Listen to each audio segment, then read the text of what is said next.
Posible ba na ma-extend ang buhay, ang life, kahit may brain tumor nang hindi na magpapa-opera?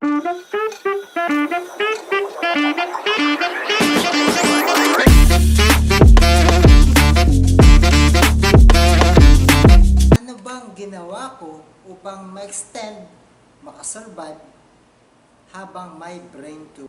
Ito ay pwede nyo lamang gawing reference, pwede nyo yung gawing inspirasyon at pagkunan ng mga idea. Pero magre-rely kayo dapat sa inyong doktor kasi ang brain tumor ay hindi basta-basta. Ito yung katanungan, medyo imposible at napaka-imposible na hindi magpa-opera kapag may brain tumor. At ito yung ating sasagutin. Kung na-stroke tayo, major stroke o mild stroke, right after kinabukasan dapat magpa-check up agad upang mabigyan ng lunas ang ating stroke. Kung napansin nyo, mabilis ako nakarecover sa stroke at yung pala mayroong major na dahilan kung bakit ako na mild stroke. At ito yung i-share ko sa inyo kung bakit na mild stroke ako. Stroke kasi yung sa akin na stroke, mild stroke, hindi ko alam na ako'y na-stroke at nabigyan pansin after 6 months. Medyo, kumbaga lalala na yon kasi hindi agad mabibigyan ng lunas. At nung na-discover ko, August, ako pala ay na-stroke, December, na bigyan ako ng payo ng doktor ng aming school na dapat magpa-neuro test ako upang malaman kung saan nagagaling yung stroke ko. And then January last year, ako ay nagpa-check up at nalaman na mild stroke ako. Binigyan ako ng mga gamot at marami akong maintenance na iniinom. At yung mga iniinom ko ay medyo mapresyo, medyo mahal at talagang mahal. At maraming salamat sa mga tumulong sa akin kasi yung mga natulong nila nagamit ko sa medical check-up, nagamit ko sa pamasahe, nagamit ko sa maintenance, nagamit ko sa yung mga pagkain na kailangan kong bilhin upang ako'y makarecover. Kung napansin nyo, medyo mahal ako magsalita at yun yung epekto ng ako'y na mild stroke. At sa ibang vlog ko pa nga na video ko na-upload, ako ay parang lasing magsalita. At yun yung dahilan kung bakit ako ay parang lasing magsalita. Pero hindi ko naman dinamdam yung kasi nung nalaman ko na stroke na pala ko, na mild stroke ako. And then, nung malaman ko sa MIR ko na meron akong brain tumor, medyo nalaki na at na pupus na aking brain, hindi na makalabas yung tubig. Ako'y kinabahan na, baka ako'y biglang mag-collapse, baka ako'y biglang mawala sa mundong ibabaw. Na ipinagdasal ko na mabuti, gabi-gabi ako nagpipray kay God upang ako'y ma-extend ng buhay ko at ang life ko kasi may 3 pa akong batang pinaparalan.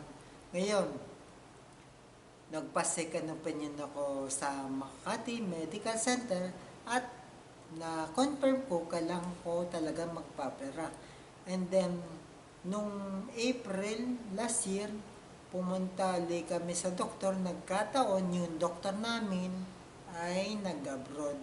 So, nag-decide na ako dahil wala naman ako maraming pera na wag na magpa-opera. Dahil pwede naman kami lumapit sa mga politician upang humingi ng GL or guaranteed letter upang makapagpa-opera. Pero hindi na namin nagawa kasi mahirap, madaming proseso. So, sinorte lang ako na hindi na naoperahan kasi nadaan ko sa matinding prayer, exercise everyday, healthy lifestyle. Ang kinakain ko lang ay mga gulay, isda. Kung kumain man ako ng karne, chicken lamang. And then, I usually gumagamit ako ng mga sinake na prutas. Dalawang saging na lakatan, may kasamang dalawang garlic, may onion, nilalagayin ko ng honey para hindi masyadong matapang ang lasa. And then, yun ang akin inom everyday upang lumakas ang aking resistensya, upang hindi ko na kailangan magpa-opera. Pero hindi ko sinasabi na gayahin nyo ko na hindi na magpapa-opera. Kung anong maging advice ng doktor nyo na kagaya ko na may tumor, ay kailangan nyo talaga magpa-opera. And then, ito pa yung ginagamit ko. Umiinom din ako ng dito, organic. At yun yung nakakatulong upang lalo lumakas ang resistance ako. And then, mayroon din akong Yakult everyday, at saka yogurt, and then, uminom din akong first milk. Basta, ginagawa ko lahat ng paraan para manatiling healthy ako. Dahil, sabi nga ng aking mga kaibigan na nalulungkot, naiiyak para sa akin, na ang tapang ko daw. Ginagawa ko yun upang makalumaban pa, at yun yung gusto kong i-share sa inyo, dahil kung kayo din ay kailangan lumaban at dapat talagang lumaban, ay gawin nyo para sa pamilya nyo at para sa inyong mga mahal sa buhay. Dahil hindi tayo makasurvive kung hindi tayo mag-e-effort. At ang sandata ko upang makalaban, malakas ang loob, ay ang aking pananampalataya, ang aking effort, dahil ang aking pag-asa. Kasi kung ang mild stroke na paglagpasan ko, itong brain tumor, mapapaglagpasan ko din. Kasi sabi ko nga kay Lord, hindi ko pa kayang iwan sa itong mundong ibabaw kasi may 3 pa akong bata na pinaparalan. At kung kayo nasa kagalagayan ko o kung kayo may brain tumor din, laksan nyo lang loob nyo, mag-pray kayo, kasi ang pananampalataya, ang hope, ang pag-asa natin, hindi natin yun mabibili. Tayo lang ang meron nun, sarili lang natin.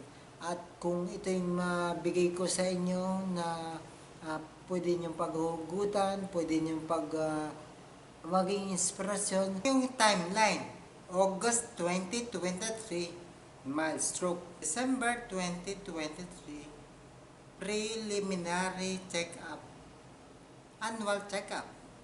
And then, January 2024,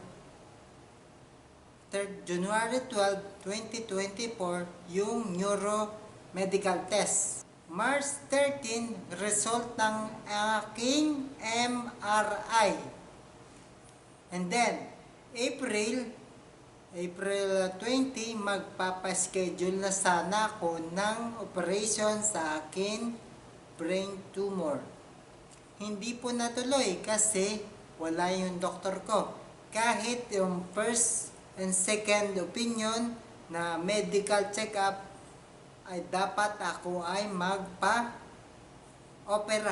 Hindi natuloy nung April 20, 2024 kasi wala yung doktor ko. And then, nag-decide na lang ako na umasa, manampalataya, pag-asa na gagaling ako, and then kasama ang healthy lifestyle, exercise, organic na iniinom, at mga yogurt at saka Yakult, and then mga gulay, prutas, saka sinisik na mga pagkain na mga prutas. Awa naman ni Lord, nakasurvive ako. At ito yung gusto kong i-share sa inyo. Ngayon, maraming salamat sa inyo. Sana kayo nabigyan ko ng inspirasyon. Ito'y maging gabay. At saka huwag kayong magse-self-medication. Lumapit kayo sa inyong doktor. Rare ang aking case. And then, madalang ang nakakasurvive sa brain tumor nang walang operation.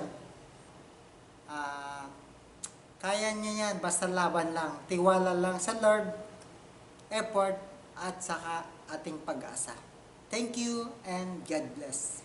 So, hindi dapat tayo basta-basta susuko ang ating pananampalataya, ang ating pag-asa, ang ating effort upang tayo makalaban.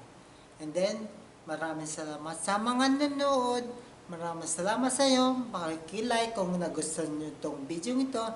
At makikishare sa na-stroke o kay nagka-brain tumor upang mabigyan natin ng pag-asa ang mga kagaya natin. Maraming salamat sa inyo at sana lahat tayo ay gumaling. Thank you and God bless.